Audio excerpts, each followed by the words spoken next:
दोस्तों, आज अगर आप इस कहानी को पूरा सुन लेते हैं तो आज आप ये सीख जाएंगे कि हमें ज्ञान पर अहंकार नहीं करना चाहिए।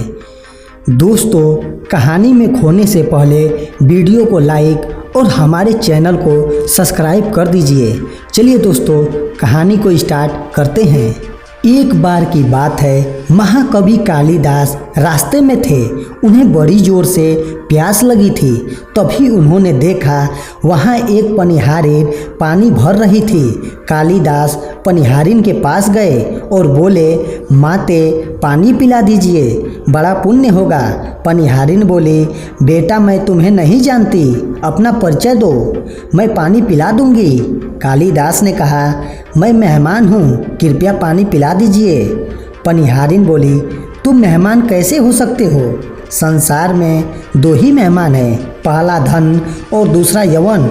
इन्हें जाने में समय नहीं लगता। सत्य बताओ, कौन हो तुम? तर्क से पराजित कालिदास अवाक रह गए। उसके बाद फिर से कालिदास ने बोला, मैं सहनशील हूँ, अब तो मुझे आप पानी पिला दीजिए। पनिहारिन ने कहा, नहीं, सहनशील तो दो ही हैं। पहली धरती जो पापी पुण्यात्मा सबका बोझ सहती है, उसकी छाती चीरकर बीज बो देने से भी अनाज के भंडारण देती है। दूसरे पेड़ जिनको पत्थर मारो फिर भी मीठे फल देते हैं। तुम सहनशील नहीं, सच बताओ तुम कौन हो? कालिदास मूर्छा की स्थिति में आ गए और तर्क वितर्क से झल्ला उठे। कालिदास बोले, मैं हठी हूँ। पनिहारिन बोली, फिर से असत्य। हठी तो दो ही हैं, पहला नाखून और दूसरा बाल। जिसे कितना भी काटो बार बार निकल ही आते हैं। सत्य कहो, कौन हो तुम? कालिदास अपमानित और पराजित हो चुके थे। कालिदास ने कहा, फिर तो मैं मूर्ख हूँ। पनिहारिन ने कहा, नहीं, तुम मूर्ख कैसे हो सकते हो? मूर्ख तो दो ही हैं, पहला राजा जो बिना योग्यता के भी सभी पर शासन करता है और दूसरा दरबारी पंडित जो राजा को प्रसन्न करने के लिए गलत बात पर भी तर्क वितर्क करके उसे सही सिद्ध करने की चेष्टा करता है। कुछ बोल न सकने की स्थिति में कालिदास वृद्धा पनिहारिन के पैर पर गिर पड़े और पानी की याचना में गिड़गिड़ाने लगे। वृद्धा ने कहा, उठो बेटा।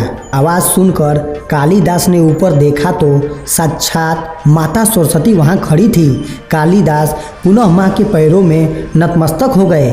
माँ ने कहा, शिक्षा से ज्ञान आता है, न कि अहंकार से। तूने शिक्षा के बल पर प्राप्त मान और प्रतिष्ठा को ही अपनी उपलब्धि मान लिया और अहंकार कर बैठे, इसलिए मुझे तुम्हारी बुद्धि खोलने के लिए ये सब करना पड़ा।